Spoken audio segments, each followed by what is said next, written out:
Buenos días, licenciada y compañeros. El día de hoy venimos a exponerles sobre el diseño de la investigación causal, la experimentación del capítulo número 7 de Malotra. Somos el equipo número 5 que está integrado por Scarlett Baquedano, Hugo López, Axel Erazo y Mario Rosales y su servidora Daniela Salgado. Muy buenos días, compañeros y licenciada. Para empezar nuestra exposición en esta oportunidad, vamos a ver una frase muy importante del Liet Bacon.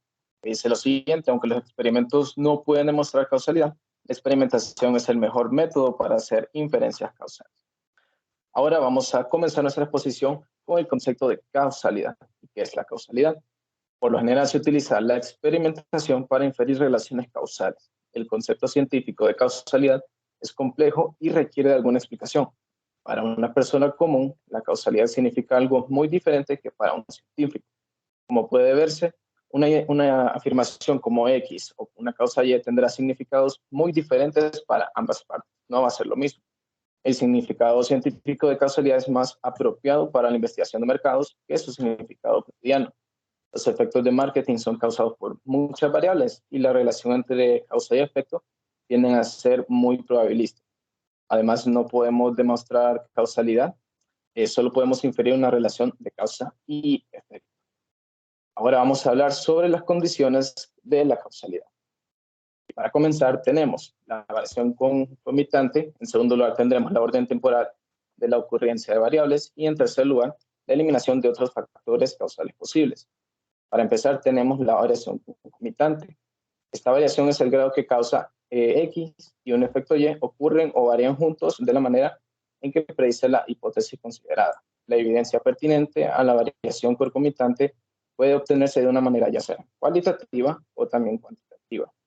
Por ejemplo, en el caso cualitativo, tenemos la administración de una tienda departamental. Cree que las ventas dependen en gran medida de la variación concomitante. En cuanto a la gran medida de la calidad del servicio dentro del establecimiento, también puede ser otro factor. Esta hipótesis podría examinarse evaluando la variación concomitante. En este caso, el factor causal X es el servicio dentro de la tienda y el factor del efecto Y son las ventas. Una variación concomitante que apoya la hipótesis implicaría que todas estas tiendas con un servicio satisfactorio dentro del establecimiento también tendrán muchas ventas satisfactorias. Por ejemplo, como ejemplo cuantitativo, consideremos una encuesta a 100 personas sobre la compra de ropa en tiendas departamentales. Los encuestables han sido clasificados en grupos de alta y baja educación con base en la mediana o una división de partes iguales. Es probable que los encuestados con mayor educación compren más ropa de moda. 73% de los encuestados con alto nivel académico tienen un alto nivel de compra, mientras que solo el 64% de las personas con bajo nivel académico tienen un alto nivel de compra. Todas estas tablas las hemos sacado de los ejercicios que hemos visto en el libro en el capítulo número 7. Luego, tenemos lo que es el orden temporal de la ocurrencia de las variables. Como segundo punto, la condición del orden temporal de la ocurrencia afirma que el evento causante debe ocurrir antes o al mismo tiempo que el efecto. No puede en ningún momento ocurrir después. Esto tiene que ser sí o sí en el momento en que está sucediendo. Por definición, no es posible que un efecto sea producido por un evento que ocurre después de que el efecto ya tuvo lugar. Sin embargo, en una relación es posible que cada evento sea tanto como un efecto de otro evento. Es decir, una variable puede ser una causa y un efecto en la misma relación causal. Y por último, tenemos la ausencia de otros factores causales posibles. La ausencia de otros factores causales posibles significa que el factor o la variable que se investiga debería ser la única explicación causal posible, ninguna más. Siempre continuando con el ejemplo del establecimiento, el servicio del mismo puede ser una causa de las ventas y podemos asegurar que se mantuvieron constantes o que se controlaron de otra forma. Todos los factores que afectan las ventas como precios, la publicidad, el nivel de distribución, la calidad del producto, la competencia, etcétera, son muchos de los factores necesarios y tomados en cuenta para eso. Es posible balancear también los efectos de algunas variables no controladas, de manera que solo se medirán las variaciones aleatorias que resultan de esas variables no controladas.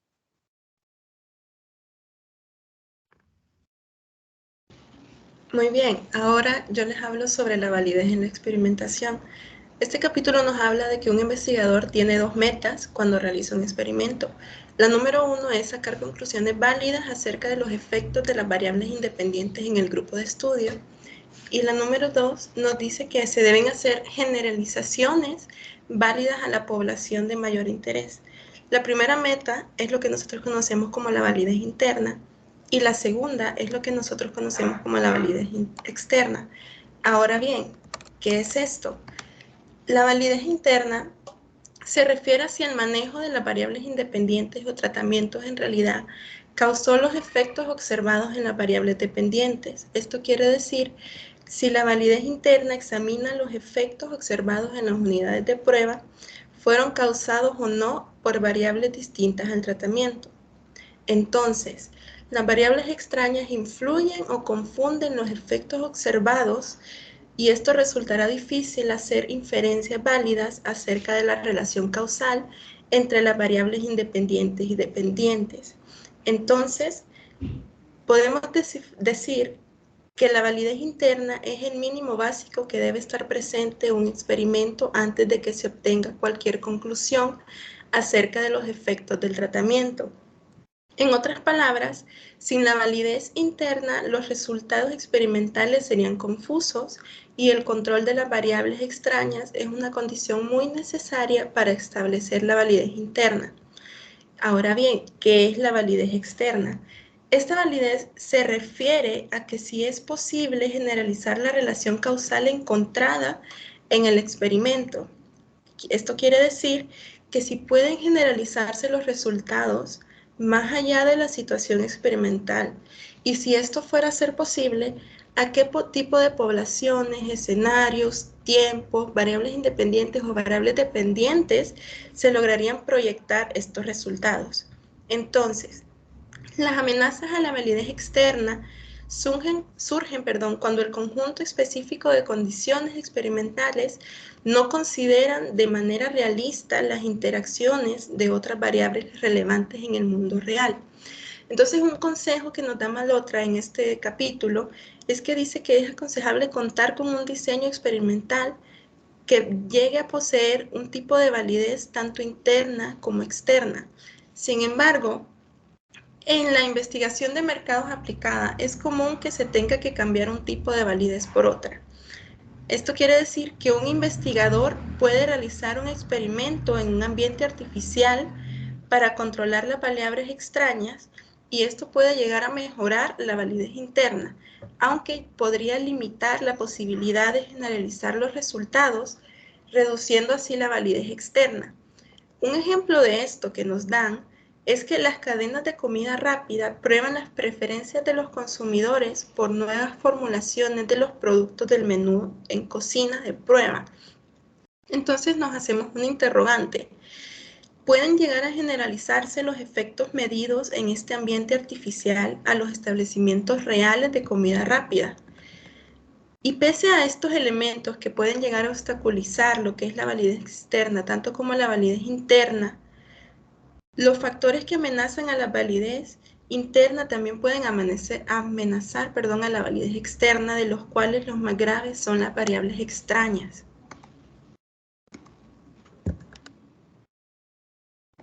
Las variables extrañas, continuando, estas sirven, estas apoyan a la validez a verificarse, a ver si son válidas. Estas variables extrañas que representan explicaciones alternativas de los resultados experimentales y también pueden llegar a representar una grave amenaza a la validez interna y externa de un experimento. Y es en esta sección en la que se clasifican las variables, en las siguientes categorías: en historia, maduración, efectos de prueba, instrumentación, regresión estadística, sesgo y mortalidad. La historia, ¿en qué consiste la historia? La historia no se refiere a un acontecimiento anterior, sino a unos eventos específicos que son externos al experimento, o sea, que ocurren en el mismo tiempo que ese y que podrían llegar a afectarlo, y tales eventos afectan a la variable dependiente. Hay algo importante que es cuando el más largo sea el tiempo en los intervalos en las observaciones de la historia, mayor será la posibilidad de la historia confunda un experimento de este tipo. La maduración. Esta variable es muy similar a la historia, excepto que se refiere a cambios en las unidades de prueba mismas. Tales cambios que no son causados por la influencia de las variables independientes o los tratamientos, sino que ocurren con el paso del tiempo. En un experimento que incluye a personas, por ejemplo, la maduración tiene lugar a medida que éstas envejecen, adquieren más experiencia o se cansan o simplemente se aburren y pierden el interés. Otro ejemplo que les podría dar es que se considere el caso en que las unidades de prueba son departamentales, son tiendas departamentales y que cambian a lo largo del tiempo en distribución física, en decoración, en afluencia y composición. Los efectos de prueba.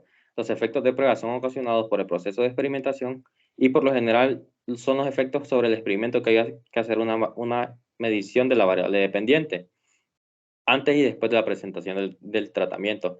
Hay dos tipos de efectos de prueba. El efecto principal de la prueba es que esta ocurre cuando la observación anterior afecta a una posterior.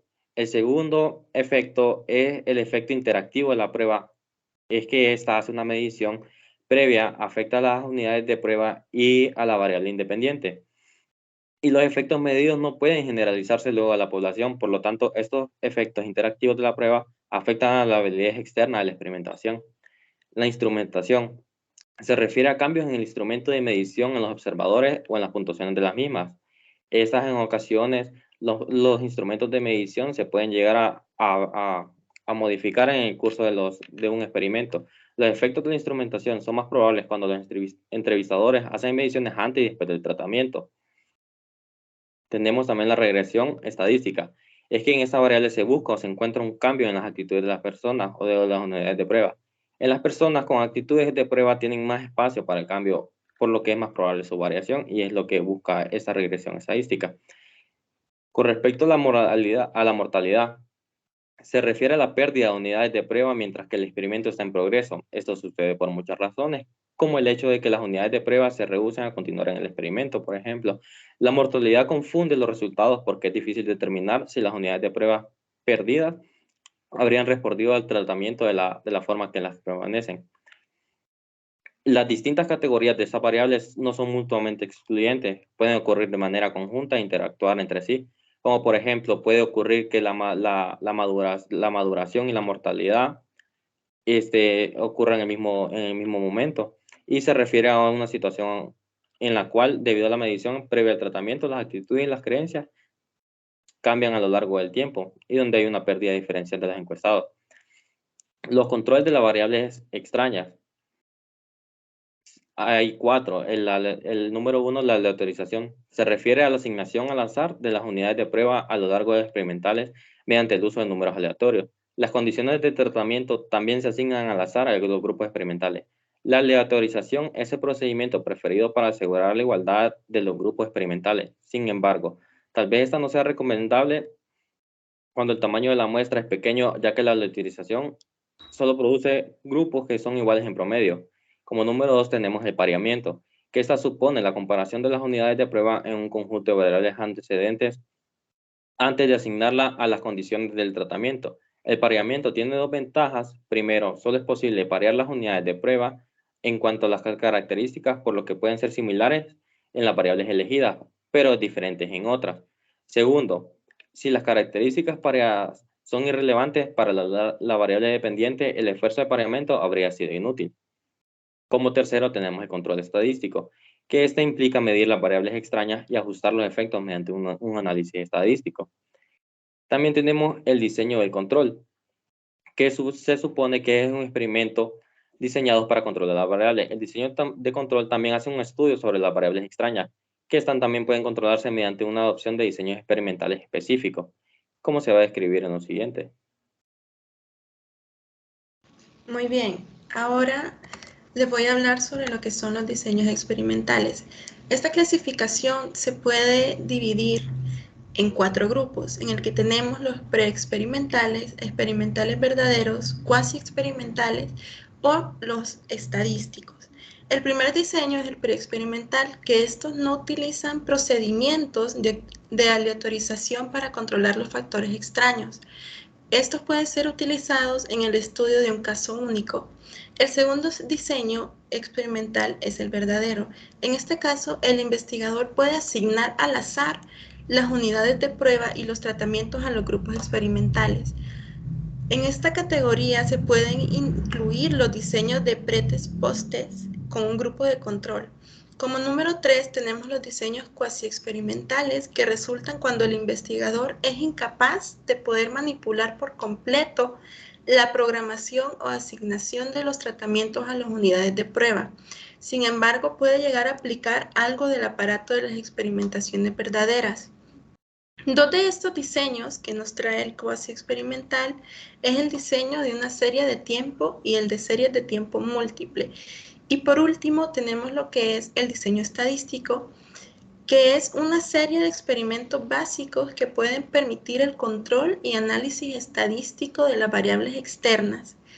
Los diseños básicos usados en los diseños estadísticos pueden llegar a incluir el preexperimental, el experimental verdadero y el cuasi experimental. Estos diseños estadísticos pueden llegar a clasificarse con base en sus características y su uso. Entre los importantes se pueden incluir el diseño de bloque aleatorizado, de cuadrado latino y el factorial.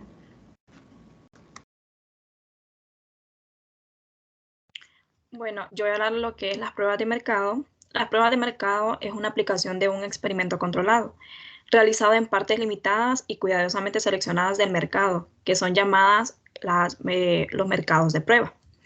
Supone la réplica de las pruebas de mercado de un programa de marketing planeado a nivel nacional. A menudo las variables de la mezcla de marketing, que esas son variables independientes, se modifican en lo que es la prueba de mercado y se monitorean en las ventas, que esas serían las variables dependientes, de manera que sea posible identificar una estrategia de marketing apropiada a nivel nacional. Esto tiene dos objetivos principales que son: una, poder determinar la aceptación de productos en el mercado, y dos, probar lo que son el nivel de alternativos de las variables de la mezcla de marketing. Los procedimientos de las pruebas de mercado se clasifican en mercados estándares de prueba de controladas, de tiendas pequeñas y mercados de pruebas simuladas. Lo que es el mercado estándar es un mercado que se seleccionan las pruebas de mercado y de productos de comercialización a través de los canales de distribución regulares. Por lo general, la principal fuerza de ventas de la empresa es responsable a poder distribuir lo que es el producto.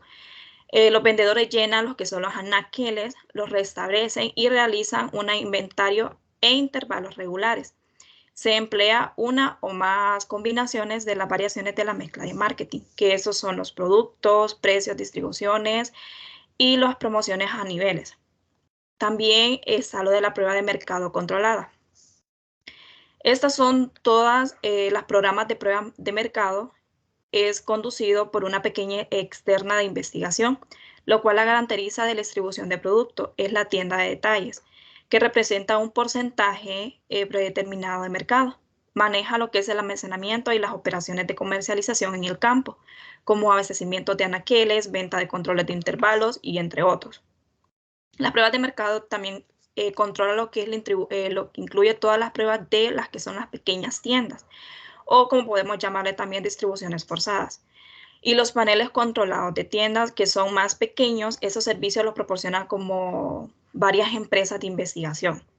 Las pruebas de mercado simuladas son también conocidas como pruebas de laboratorios o simulaciones de pruebas de mercado.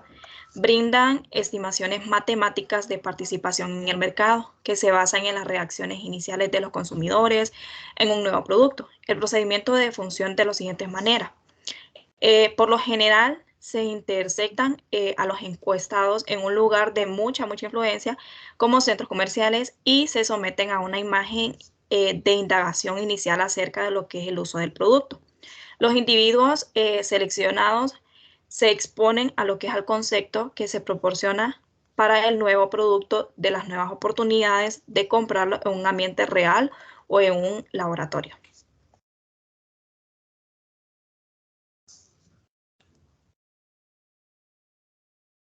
Experimentos de campo realizados fuera de Estados Unidos. En este caso, la validez interna y externa por lo general son menor que en este, porque en muchos países los ambientes de marketing, económico, estructural, informativo y tecnológico están más desarrollados no están desarrollados en la misma medida que en Estados Unidos. Por ejemplo, en muchos países el gobierno es propietario de las estaciones de televisión y la opera con estrictas restricciones sobre la publicidad televisiva. Esto hace extremadamente difícil realizar experimentos de campo que manejen los niveles de publicidad. De igual manera, en algunos países de Asia, África y Sudamérica, la mayoría de la población vive en ciudades y pueblos pequeños que carecen de infraestructura básica como carreteras, transportes y almacenes, lo cual dificulta alcanzar los niveles de distribución deseados.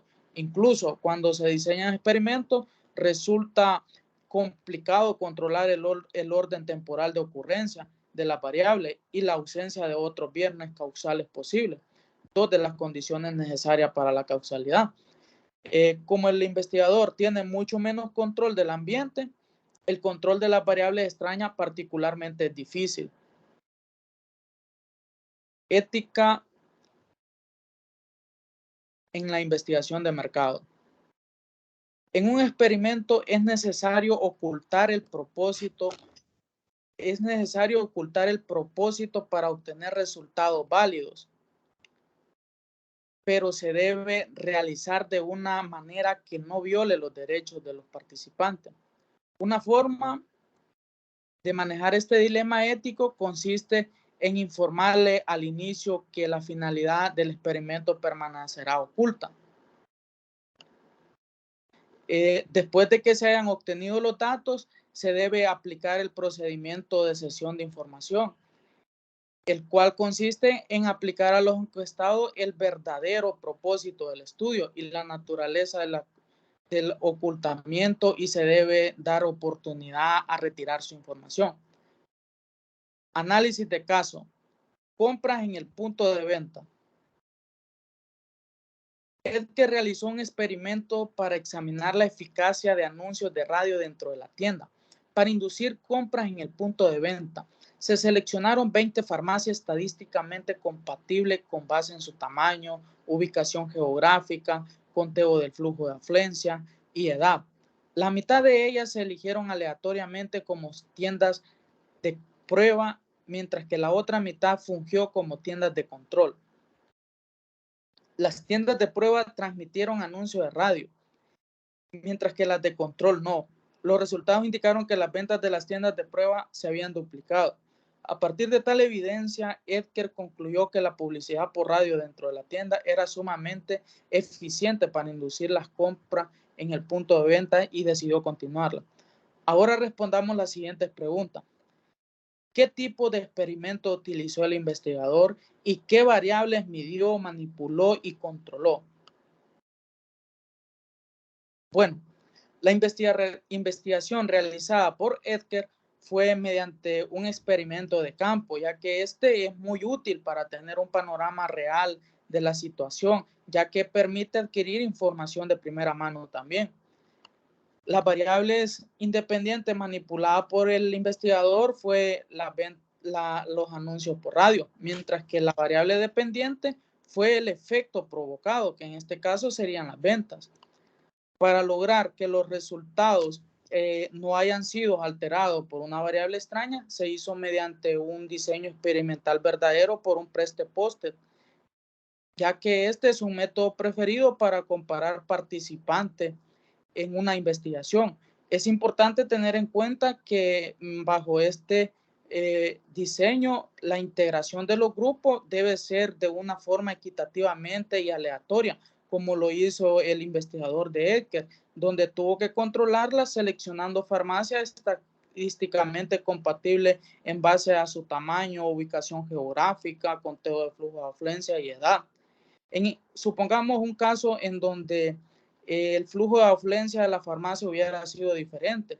Al momento de separar las tiendas de pruebas con las de control y que no hubieran sido aleatoriamente, los datos obtenidos serían erróneos porque existe la posibilidad en que en el grupo de prueba hayan tenido menor flujo de afluencia, lo que provocaría un efecto en las ventas, pero no tan reflejado como en comparación al del control. En esta investigación, la aleatorización jugó un papel importante, debido a que los factores extraños pueden representarse de igual manera en cada condición de tratamiento y a su vez es un proceso preferido para asegurar la igualdad previa a los grupos experimentales. Conclusiones. 1. La investigación causal tiene como principal prioridad tener u obtener evidencia de las relaciones causa y efecto del fenómeno estudiado, como estas ayudan a una investigación de mercado. 2. La validez interna examina la variable independiente y si los efectos causales son reales siempre y cuando ésta no cuente con intervención de variables extrañas, ya que es una condición necesaria para establecerlas. Y la validación externa se refiere a qué tan generables podrían llegar a ser los resultados de un experimento. Número 3. El experimento de laboratorio ofrece a la investigación un ambiente controlado y supervisado, lo cual minimiza el riesgo de que los resultados sean intervenidos por una variable extraña, lo cual produce una alta validez interna. Una desventaja de este instrumento es que los participantes intentan adivinar el propósito del experimento y responden de acuerdo a ello, provocando un sesgo. Bueno, en continuación vamos a hacer el juego lúdico en la cual se les estará dando las indicaciones de los juegos. Se les compartirá lo que es un link y del medio del link ustedes ingresarán, pondrán su nombre y aquí en la pantalla se les irá presentando lo que son las preguntas y ustedes van a ir contestando desde su plataforma. Muchas gracias.